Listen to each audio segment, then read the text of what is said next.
আসসালামু আলাইকুম রহমতুল্লাহ। আমি মোহাম্মদ মোন্নাফ আলী। আমি সাধারণত ফ্লেক্সিলোডের সফটওয়্যার এবং সার্ভার নিয়ে কাজ করে থাকি। বাংলাদেশে যত ধরনের ফ্লেক্সিলোডের সফটওয়্যার এবং সার্ভার রয়েছে সব ধরনের সার্ভার এবং সফটওয়্যার নিয়ে কাজ করে থাকি। আপনারা যদি স্বল্প মূল্যে সার্ভার বানিয়ে নিতে চান বা ভালো একটা সাপোর্ট চান, তো সেক্ষেত্রে আমার সাথে যোগাযোগ করতে পারেন। ভিডিও ডেসক্রিপশন বক্সে আমার হোয়াটসঅ্যাপ নাম্বার দেওয়া থাকবে। আর এখন এই ভিডিওটা যে চ্যানেলে দেখতেছেন, ইউটিউব চ্যানেল, এটা হচ্ছে আমার অফিসিয়াল ইউটিউব চ্যানেল। এখানে আমি আহ, স- এই সার্ভার সংক্রান্ত বিভিন্ন ধরনের আপডেট ভিডিও আপলোড করে থাকি। যদি সম্ভব হয় সাবস্ক্রাইব করে রাখবেন, যেন আপলোড করার সাথে সাথে নোটিফিকেশন পেয়ে যান। তো আমি এখন এই ভিডিওতে আপনাদেরকে একটা সমস্যা কিভাবে সমাধান করতে হয় সেটা দেখাবো। সেটা হলো, আপনার কাস্টমাররা আপনার অ্যাপসে লগ ইন করতে গিয়ে যদি ভুল পাসওয়ার্ড বা ভাবে ভুল মোবাইল নাম্বার দিয়ে লগ ইন করার চেষ্টা করে, সর্বোচ্চ 5 বার যদি চেষ্টা করে, তাহলে সে 6 ঘন্টার জন্য ব্লক হয়ে যায়। 6 ঘন্টার ভিতরে সে আর লগ ইন করতে পারে না। তো এই 6 ঘন্টার জন্য ব্লক হয়ে গেলে এটা কিভাবে আপনি আনব্লক করে দিবেন, এই বিষয়টা দেখাবো। আমি প্র্যাকটিক্যালি দেখাই এই সমস্যাটা কিভাবে হয়। এখানে আমি লগ ইন করবো। এখানে একটু পাসওয়ার্ড ভুল দিব আমি। পাসওয়ার্ড ভুল একটা পাসওয়ার্ড উঠাইলাম। এখন আমি লগ ইনে ক্লিক করব।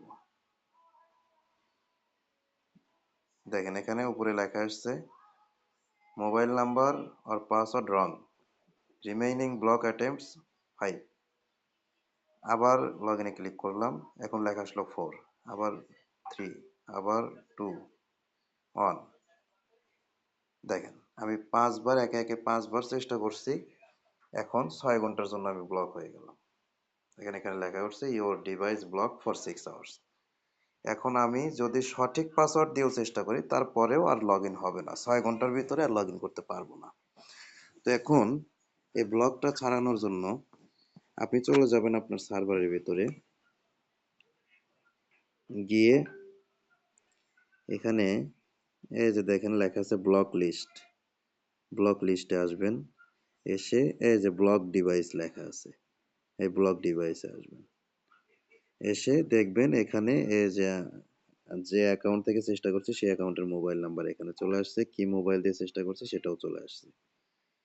এইটা এই যেখানে রিমুভে ক্লিক করে রিমুভ করে দিতে হবে। অথবা এখানে যদি আপনার অনেকগুলা এভাবে ব্লক হয়ে থাকে সিরিয়ালে, তাহলে সবগুলো এই যে এখানে ক্লিক করে ওয়াল মার্ক করবেন। ওয়াল মার্ক করে এখানে তো রিমুভ সিলেক্ট করাই আছে, এই সাবমিটে ক্লিক করবেন, তাহলে রিমুভ হয়ে যাবে। তো এখানে ক্লিক করে এখানে টিক চিহ্ন দিয়ে করেন, বা এই পাশে রিমুভে ক্লিক করে করেন, যেভাবে করেন করলেই হলো। রিমুভ করে দিলাম। রিমুভ করে দিলে এখন আমি লগ ইন করতে পারবো।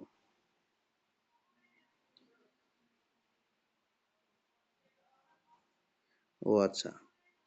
তো যাই হোক, এখন মনে হয় আমার আবার পাসওয়ার্ডটা, সঠিক পাসওয়ার্ড আমি ভুলে গেছি। দেখি একটু। লগ ইন হয়েছে। দেখেন এখন কিন্তু লগ ইন হয়ে গেল, এখন কিন্তু আর ব্লক দেখাইলো না। তো এভাবে ওই ব্লক সমস্যার সমাধান করবেন। আর হচ্ছে কোনো রিচার্জের অ্যামাউন্ট যদি ব্লক করতে চান, বা কোনো রেগুলার প্যাকেজের অ্যামাউন্ট ব্লক করতে চান, বা কোনো বিল পের অ্যামাউন্ট যদি ব্লক করতে চান, ধরেন সাধারণত কিছু কিছু অ্যামাউন্ট, যেমন 17 টাকা, 18 টাকা, 19 টাকা, এই অ্যামাউন্টগুলো তো রিচার্জ যায় না। আপনি যদি এরকম ধরনের অ্যামাউন্ট, যদি কোনো একটা অ্যামাউন্ট যদি আপনার ব্লক করার প্রয়োজন হয়, কোনো কারণবশত যদি কোনো অ্যামাউন্ট ব্লক করার প্রয়োজন হয়, সেক্ষেত্রে সার্ভারের ভিতরে এসে ওই ঠিক একইভাবে এই যে এখানে আপনার ব্লক লিস্টে এসে এই যে রিচার্জ অ্যামাউন্ট, এখানে আসবেন। এসে কোন অপারেটরে ব্লক করবেন সেই অপারেটরের উপর ক্লিক করবেন। আমি জিপি ব্লক করব, জিপির উপরে ক্লিক করলাম। ক্লিক করে এখানে যে ব্লক অ্যামাউন্টে ক্লিক করে উপরে অ্যামাউন্টের ঘরে ধরেন 50 অ্যামাউন্ট, 49 অ্যামাউন্টটা ব্লক করে দেবো। 49 লিখলাম। লিখে এই যে সাবমিট করব।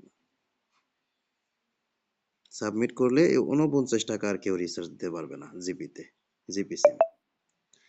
বা এভাবে আপনি চাইলে আরো বিভিন্ন আপনার এই যে রেগুলার প্যাকের অ্যামাউন্ট যদি ব্লক করতে চান, রেগুলার প্যাকে যাবেন। ড্রাইভের অ্যামাউন্ট করলে ড্রাইভে যাবেন। বিল পের অ্যামাউন্ট করতে চাইলে বিল পে যাবেন।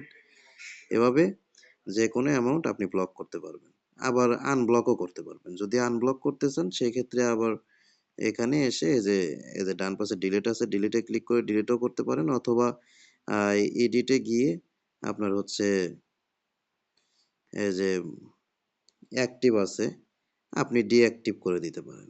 ডিঅ্যাক্টিভ করে সেভ করে দিতে পারেন। তাহলে ওইটা আবার আনব্লক হয়ে যাবে। ঠিক আছে? ধন্যবাদ সবাইকে। ভালো থাকবেন সবাই। আসসালামু আলাইকুম।